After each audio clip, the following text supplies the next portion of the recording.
L'échiquier international, soyez les bienvenus. Ce continent, du moins sa partie sud, s'est régulièrement distingué en politique internationale, peut-être pour s'affranchir frontalement de Washington, la fameuse doctrine Monroe, jetée aux orties, gage de souveraineté. L'Amérique latine, du moins certains pays, depuis le 7 octobre, après avoir incité le dialogue et observé par la suite le massacre de civils palestiniens, ont réajusté leur diplomatie. De nombreux pays de la région du sud de l'Équateur se tiennent aux côtés des Razaouis. Désormais, bien sûr, on connaissait la position et la posture cubaine. L'histoire ne pardonnera pas aux indifférents, a prévenu d'ailleurs le président cubain Miguel Díaz-Canel. On connaissait tout aussi la position du président hier, feu Chavez, et Maduro aujourd'hui, les deux Vénézuéliens. Peu importe la longue distance, ces contrées de la résiliation, de l'orgueil, incarnent la défense désormais des droits de la Palestine sur fond du droit international. Et puis d'autres pays apportent plus qu'un soutien, mais tout bonnement un appui, voire une assistance juridique avec la procédure judiciaire de l'Afrique du Sud, la CIJ, la Cour internationale de justice, le Mexique, le Salvador, le Chili demandent à la communauté internationale d'enquêter sur les crimes de guerre de l'entité sioniste. Et enfin, l'avènement d'un État palestinien sur les frontières de 1967. L'Amérique latine, caisse de résonance du combat des Palestiniens, on en parle et c'est tout de suite.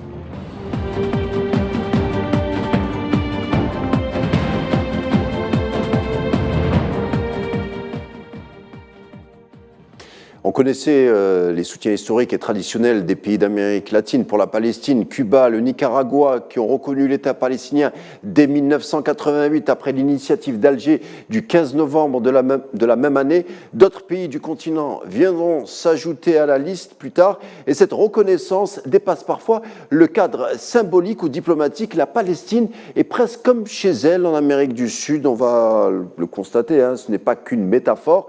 On en parle justement avec la journaliste Myriam Laribi qui a justement commis un article sur la question paru dans le Monde diplomatique de ce mois. Myriam Laribi, bienvenue à vous, bonsoir. Bonsoir. Merci d'avoir accepté notre invitation. Merci à vous de me recevoir. Alors, comme je le disais, on connaissait les soutiens historiques de l'Amérique du Sud, en tout cas certains pays à l'endroit de la Palestine, mais depuis le 7 octobre, un pays se démarque, la Colombie. On l'a vu, le président Gustavo Petro a eu une certaine audace en parlant de camps de concentration à Gaza, les deux poids, deux mesures, par exemple, du traitement entre les Ukrainiens et les Palestiniens. Il a même comparé le sionisme au nazisme. L'ambassadeur sioniste à Bogota a qualifié d'antisémite le dirigeant colombien, surtout que la Colombie a été longtemps dans le giron de Washington. Alors je vous pose la question, y a-t-il une sorte de révolution diplomatique en Amérique du Sud depuis le 7 octobre ? Alors, depuis le 7 octobre, oui, il y a clairement dans l'Amérique latine de gauche, en tout cas, gauche et centre-gauche, un soutien aux Palestiniens et à la souffrance qu'ils subissent particulièrement depuis le 7 octobre. En Colombie, effectivement, c'est un énorme changement parce que la Colombie, vous savez que Gustavo Petro est le premier président de gauche de la Colombie. C'est-à-dire qu'avant, il n'y a eu que la droite dans l'histoire contemporaine de la Colombie. Et donc, c'est le premier président de gauche. Et effectivement, il s'est illustré par un discours extrêmement pugnace, extrêmement virulent contre Israël. Et ce, dès le premier jour, dès le 7 octobre. Il pointe, dès le 7 octobre, le deux poids, deux mesures dans le traitement de la guerre de la Russie en Ukraine et de la guerre permanente qui est menée par Israël aux Palestiniens. Il condamne évidemment, comme tout le monde, les attaques du 7 octobre, mais immédiatement, dans la même phrase, en fait, il condamne toutes les violences qui sont en permanence faites aux Palestiniens. On note même qu'il n'a pas qualifié le Hamas de terroriste ce jour-là, ni à aucun autre jour d'ailleurs. Et puis ensuite, il va avoir des mots effectivement extrêmement virulents en faveur des Palestiniens et contre l'État d'Israël. Et il dit que Gaza a été transformé en camp de concentration, ce à quoi l'ambassadeur d'Israël en Colombie lui répond en l'invitant à visiter le camp d'Auschwitz avec lui pour voir ce que c'est qu'un camp de concentration. Et Gustavo Petro de répondre j'y suis déjà allé et maintenant je le vois copier à Gaza.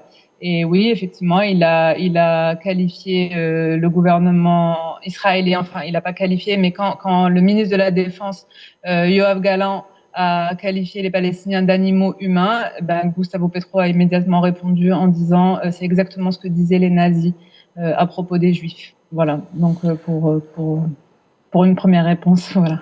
C'est parfait. Alors, après la Colombie, le Chili se démarque, hein, surtout lors des bombardements du camp de réfugiés de Jabalia dans le nord de Gaza le 31 octobre. Alors, les deux pays ont rappelé leurs ambassadeurs respectivement. La Bolivie va jusqu'à rompre ses relations, encore une fois, parce que sous Evo Morales, ça a déjà été fait.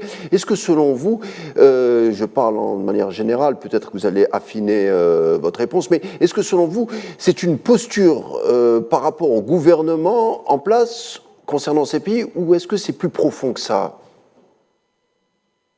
Cette prise de décision, je pense que c'est profond. Maintenant, je pense que c'est profond et que la société, enfin, comment dire, le corps social en Amérique latine est très favorable à l'Amérique latine, à la Palestine, c'est-à-dire tous les mouvements de gauche. On va dire que c'est plutôt la gauche, hein, soyons clairs. C'est pas la droite ne va pas aller soutenir la Palestine. Ça, enfin, j'ai pas vu de gouvernement de droite ou de structure de droite soutenir la Palestine. C'est plutôt la gauche latino-américaine qui est une gauche, disons, très ancrée dans l'internationalisme et dans les luttes internationales, les soutiens à l'Afrique en général, à la cause palestinienne.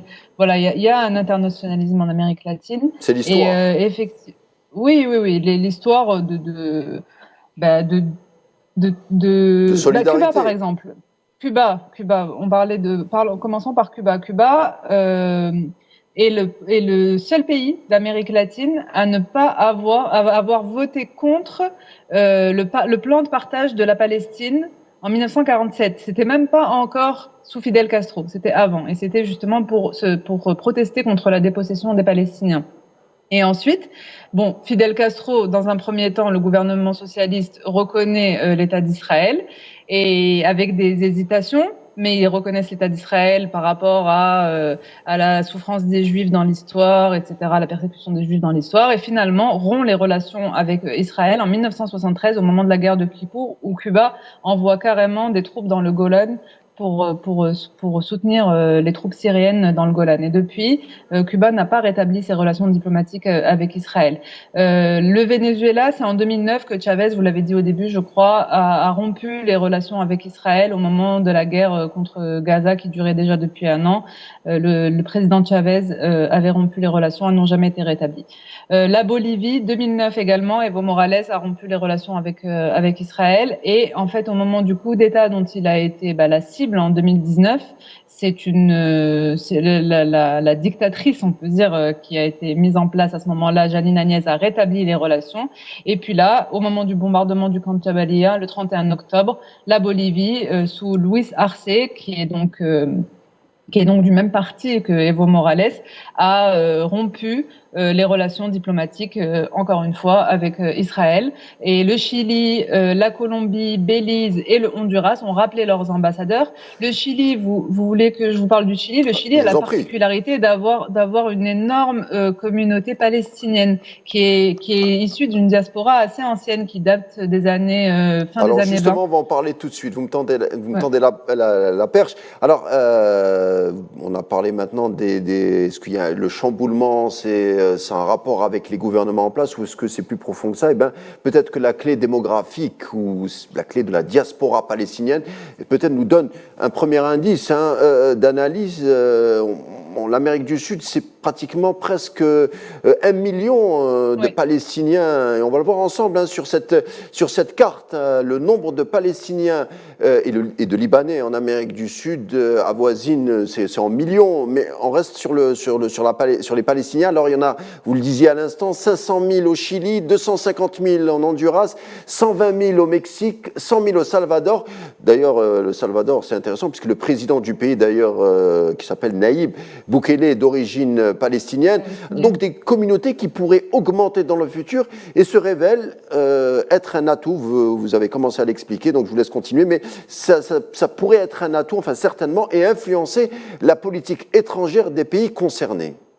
Oui, oui d'ailleurs, quand vous voyagez en Amérique latine, vous avez la surprise, quand vous découvrez ce continent, de voir que les prénoms arabes, ils sont très répandus. Par exemple, Ali, un très grand chanteur vénézuélien s'appelle Ali Primera, Omar, il y a beaucoup de prénoms, Tarek, c'est des prénoms très répandus en Amérique latine et c'est tout à fait normal là-bas. C'est pas forcément des gens qui sont d'origine arabe qui ont ces prénoms-là, c'est des prénoms répandus et populaires. Et il y a une importante diaspora palestinienne en Amérique latine qui est évaluée selon les chiffres entre 600 000 et 1 million d'individus, avec une forte présence au Chili. Vous devez le savoir, vous avez certainement entendu parler de l'équipe de foot du Chili qui rentre avec le drapeau palestinien, sur leur maillot, etc. Et oui, donc il y a une importante présence. Voilà. Après, est-ce qu'elle est organisée en faveur de la cause? J'ai pas l'impression que, peut-être au Chili, oui, mais dans les autres pays, je pense que vraiment c'est l'internationalisme, ce qu'on appelle l'internationalisme sud global. La cause palestinienne fait partie des causes principales. Moi, j'ai rencontré là-bas en Amérique latine, en Équateur, au Venezuela, quand j'ai voyagé là-bas, des gens qui sont des militants de gauche et qui tout le temps rappelle le combat de la Palestine, dès qu'il y a des bombardements à Gaza, dès qu'il y a des injustices faites aux Palestiniens, il y a des manifestations dans des petites places, parfois petits comités, quelques centaines de personnes, quelques dizaines, mais il y a une grande mobilisation de la gauche latino-américaine, oui, pour la cause palestinienne, effectivement. Vous faites bien de le dire parce que le poids de ces diasporas n'influence pas automatiquement les orientations politiques. Par exemple, on a au Salvador, je le disais, Naïb Boukele, qui est d'origine palestinienne, oui, mais qui, il faut le dire, qui est pro-sioniste. Donc oui, j'ai pas vu de. Donc c'est pas automatique. De Boukele en faveur de la Palestine, ouais. Alors je voulais me faire penser à ça d'ailleurs. Je vais voir un peu de quoi il en retourne pour lui, mais c'est vrai que je ne l'ai pas du tout vu passer dans les informations venant de l'Amérique latine depuis le 7 octobre, non. Plutôt timoré, en effet. Alors, ouais, peut-être aussi, vous savez, l'Amérique du Sud a aussi malheureusement un long passif de dictateurs, et on sait que certains dictateurs ont pu s'appuyer sur des conseillers sionistes qui leur ont apporté leur savoir-faire pour, on va le dire, pour un contrôle de la population, on va dire les choses comme ça, et peut-être parfois avec des débordements au niveau des droits de l'homme, peut-être qu'il y a un passif, et justement ces escadrons de la mort qui ont commis des massacres qui ont été conseillés par des sionistes. C'est le cas en Colombie avec cette affaire, l'affaire Yair Klein et Raphaël Eitan, deux officiers du Mossad. J'en dis pas plus. Est-ce que vous pouvez nous parler de cette affaire qui rappelle de mauvais souvenirs à la Colombie? Oui, ça rappelle des mauvais souvenirs à la Colombie, et en particulier à Gustavo Petro, qui est un grand militant historique de la gauche colombienne et du syndicalisme colombien. Et effectivement, dans un de ses premiers tweets en octobre, il évoquait Yair Klein et Raphaël Eitan, qu'il accusait d'avoir déclenché le massacre et le génocide en Colombie. Et il disait qu'un jour, certainement, l'armée et le gouvernement d'Israël nous demanderont pardon pour ce que leurs hommes ont fait dans notre pays. Et donc, beaucoup de gens se sont demandé de quoi il s'agissait. Mais en fait, dans le cadre d'une longue coopération entre les différents gouvernements de droite, comme je vous l'ai dit, c'était un pays vraiment très ancré à droite, très pro-israélien, très pro-américain. Et donc, dans des coopérations en matière de sécurité et de défense, des instructeurs de l'armée colombienne ont été formés par de l'armée israélienne. Et Raphaël Eitan, qui était en fait un maître espion du Mossad, est accusé d'être à l'origine d'un plan orchestré par l'ancien président Virgilio Barco Vargas, qui a gouverné à la fin des années 80, 86, 90. Et en tant que conseiller principal de ce président, il est soupçonné d'avoir planifié le massacre de plus de 6000 membres du parti de l'Union patriotique, qui est un parti qui a été fondé en 85 par les anciennes FARC, les forces armées révolutionnaires de Colombie, et le Parti communiste, après un plan de paix. Donc il y avait eu un plan de paix, ils ont déposé les armes, ils ont monté un parti, et puis ils ont été massacrés. Et ça, c'est Raphaël Eitan. Raphaël Eitan est soupçonné d'être à l'origine de ce plan. Où est-il actuellement, ce Raphaël Eitan? Où est-ce qu'il est, Alors, il est décédé. Lui, il est décédé en 2009, je crois. Et en revanche, Klein, donc Yair Klein, c'est Yair Klein. Oui, c'est ça. C'est peut-être Yair Klein qui est décédé, Eitan qui en est... Non, peut-être je confonds, je sais pas. Il y en a un des deux qui est... C'est Eitan qui est décédé. C'est Raphaël Eitan qui est décédé. J'ai parlé bien de Raphaël Eitan. Voilà, c'est ça, exactement. Oui, c'était Raphaël Eitan qui était le maître espion. Hein. Et Yair Klein, c'est un ancien lieutenant-colonel de l'armée israélienne à la tête d'une société de mercenaires au service des narcotrafiquants et de grands propriétaires terriens en Colombie. Et il a été condamné par la justice, colombienne pour conspiration, pour instruction, entraînement tactique, technique et procédures militaires terroristes aggravées par le fait d'avoir été commis avec des mercenaires et complot en vue de commettre un crime. Il est aussi accusé par la justice colombienne de la formation d'escadrons de la mort au service de grands propriétaires terriens et de personnalités politiques à partir des années 90. Bref, un massacre de 70 000 personnes. Donc ça rappelle, c'est une tragédie colombienne qui peut-être incite le président colombien actuel de dénoncer ce qui se passe en Palestine. C'est ça. Ce sont ses camarades qui ont été tués. C'est-à-dire, ce sont les camarades du président colombien. C'est quelque chose qu'il a vécu, lui, dans sa chair et très, très profondément. Et c'est ce qui explique sa critique virulente de l'État israélien. Et pour répondre à votre question, Klein est aujourd'hui en Israël, qui a refusé son extradition vers la Colombie. Et qui coule des jours heureux. Heureux, je ne sais pas, mais en tout cas, ces vieux jours, il les passe il a échappé à la prison, donc forcément. Voilà. Alors, je voulais parler d'autre chose. Il y a aussi une influence sioniste en Amérique du Sud, il faut le dire. 400 000, je crois, juifs en Argentine, et au Brésil, ils sont à peu près 150 000, je crois. Mais il y a une autre forme d'influence sioniste, celle du phénomène religieux par les courants évangélistes. Les évangélistes en Amérique du Sud représentent 150 millions de fidèles sur le continent. C'est un courant protestant qui prône tout bonnement l'établissement des Juifs sur le territoire biblique, c'est-à-dire la Palestine avec des frontières beaucoup plus élargies. Donc cet évangélisme, c'est une sorte de sionisme chrétien qui est important au Brésil et qui a apporté d'ailleurs au pouvoir en 2018 Jair Bolsonaro. Est-ce que selon vous, on n'a pas parlé d'un autre pays, est-ce que selon vous c'est ce qui explique par exemple les atermoiements du président actuel brésilien Lula da Silva concernant Gaza, surtout que c'était une des figures de l'altermondialisme? Alors, oui, il y a une timidité brésilienne. C'est un peu ce que j'avance un petit peu comme thèse dans l'article.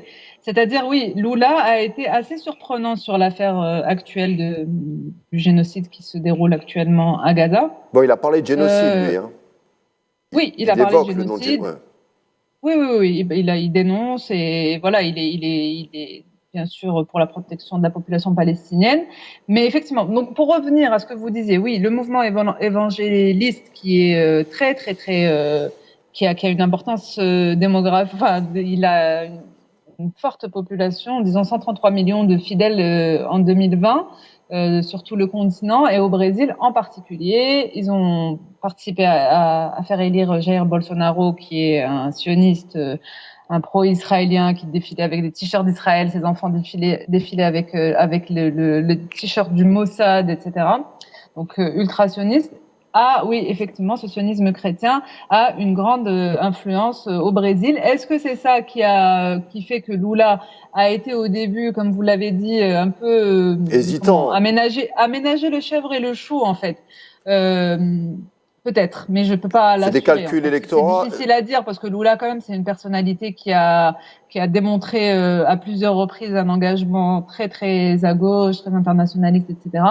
L'attitude du Brésil, au début, ça a été un peu tiède, disons, parce que je pense que c'est parce que le Brésil présidait pendant le mois d'octobre le Conseil de sécurité de l'ONU. Vous savez, Oui. chaque mois, c'est une présidence tournante, et donc le Brésil présidait le Conseil de sécurité de l'ONU et ils voulaient absolument arracher une résolution. Ils voulaient voter une résolution. Donc, ils ont été assez timides.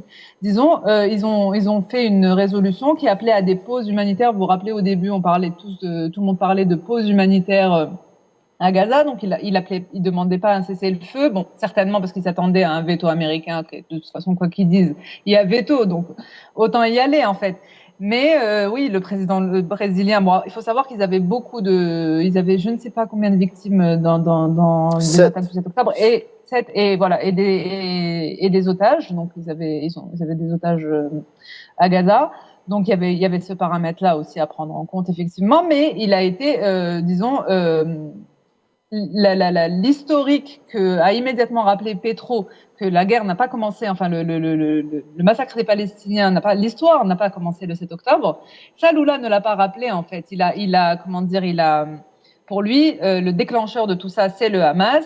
C'est-à-dire que c'est le discours occidental qu'on entend aujourd'hui, que c'est de la faute du Hamas, que c'est le Hamas qui a déclenché les hostilités. Maintenant, il pleure les enfants, etc. C'est des irresponsables.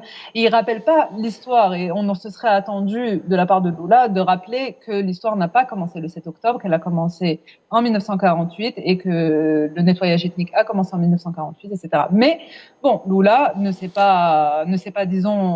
n'a pas trahi Lula, si vous voulez. Je comprends. Il a quand même dénoncé le génocide. Ils soutiennent la démarche de l'Afrique du Sud, la requête devant la CIJ. D'ailleurs, plusieurs pays soutiennent, le Venezuela, Cuba, Nicaragua. Il fait le service minimum, quoi. C'est un peu plus que le service minimum, mais disons que pour Lula... Je vous dis ça parce que peut-être que je vais vous proposer un scénario, vous allez me dire ce que vous en pensez. Tous les présidents d'Amérique du Sud qui ont dénoncé ce qui se passait en Palestine bien avant le 7 octobre ont eu beaucoup d'ennuis. Chavez a été victime de plusieurs tentatives d'assassinat et d'une volonté de le déchoir de son poste qui a heureusement échoué. Evo Morales, pareil. Au Venezuela, on a essayé de ramener un président fantoche qui était pro-sioniste. Là, vous avez évoqué la Colombie. La Colombie, pendant toute son histoire, il y avait des présidents plutôt pro-sionistes. Le Bolsonaro était pro-sioniste. Donc, est-ce que cette volonté de défendre la Palestine n'est pas synonyme d'affranchissement de la politique washingtonienne ? Elle en fait partie, mais on peut pas dire que c'est par exemple Chavez, on peut pas dire que c'est parce qu'il a soutenu la Palestine qu'il a été non, mais c'est une des raisons. C'est pas l'unique raison. Non, c'est pas l'unique raison, mais bien sûr, ça s'inscrit dans un engagement global, que ça soit au niveau national, pour sortir les pauvres de la pauvreté. Ces présidents que vous avez cités ont en commun d'avoir sorti des millions de personnes de la pauvreté extrême, d'avoir alphabétisé leur population, d'avoir donné accès aux soins aux régions les plus reculées, aux populations Chavez au Venezuela, par exemple. Bien sûr, bien sûr. Et donc ça, c'est le point commun entre Chavez, Morales, Lula, etc., etc. Et leur engagement vers la Palestine, oui, participe à les diaboliser. Lula, je pense qu'il a intégré peut-être ce paramètre, même si il souffle le chaud et le froid. On ne peut pas dire qu'il n'est pas solidaire des Palestiniens parce qu'il l'est. Il dénonce un génocide, il soutient la requête de la CIJ, mais voilà, il a pris soin, disons, notamment à l'ONU où il voulait obtenir des choses, où il voulait obtenir une résolution. Il veut avoir une stature internationale, il veut servir de médiateur pour la résolution des conflits. C'est ça le but de Lula. Et donc, pour être médiateur, il faut pouvoir être entendu par l'autre partie. Je pense que c'est ça son pari. C'est qu'il veut parler aussi le langage des dominants, des occidentaux. Et donc ça brouille, disons, un petit peu le message, mais va-t-il y arriver? Pour l'instant, c'est un échec. Il est clair que la situation est en échec, il n'a pas réussi à obtenir de résolution, et donc ses atermoiements n'ont pas donné grand-chose dans cette affaire, en tout cas. Il a essayé de faire la même chose en Ukraine, d'ailleurs. Alors, rapidement, Myriam Larriby, est-ce que le mouvement pro-palestinien en Amérique du Sud est lancé et il n'y a pas de retour en arrière, selon vous, au niveau diplomatique, au niveau politique international? Ah non, je pense qu'il n'y a pas de retour en arrière. Il y a plusieurs pays là qui sont extrêmement engagés pour la Palestine. Je pense que la Palestine peut compter sur eux, notamment la Colombie, le Venezuela, le Nicaragua, Cuba évidemment. Je veux dire, ils sont Le Chili. extrêmement engagés. Le Mhm. Chili, oui, oui, oui, absolument. Non, il y aura pas de retour en arrière. Après, sauf s'il y a des coups d'État et que la droite reprend le pouvoir. Vous savez, en Amérique latine, ça ne s'arrête jamais. Enfin, on passe vraiment d'une vraie gauche à une vraie droite. Il n'y a pas de centre, il y a rarement un centre en Amérique latine. Et tant que ces pays qu'on vient de citer sont gouvernés par la gauche, ben, la Palestine aura leur soutien, c'est certain. Myriam Larriby, merci d'avoir été avec nous pour Merci à vous. évoquer ce sujet passionnant, à savoir les relations de certains pays du continent sud-américain et la Palestine. À bientôt, j'espère, pour discuter d'autres sujets. Je crois qu'on devait faire une émission sur Assange, donc le rendez-vous est pris. N'oubliez Ça pas, marche. on en parlera. Avec En tout plaisir. cas, à bientôt, Oui. c'était un plaisir. L'échiquier international Oui. arrive à sa fin. Merci de l'avoir suivi. Tout de suite, la météo sur Al 24 News, en vous souhaitant une agréable soirée.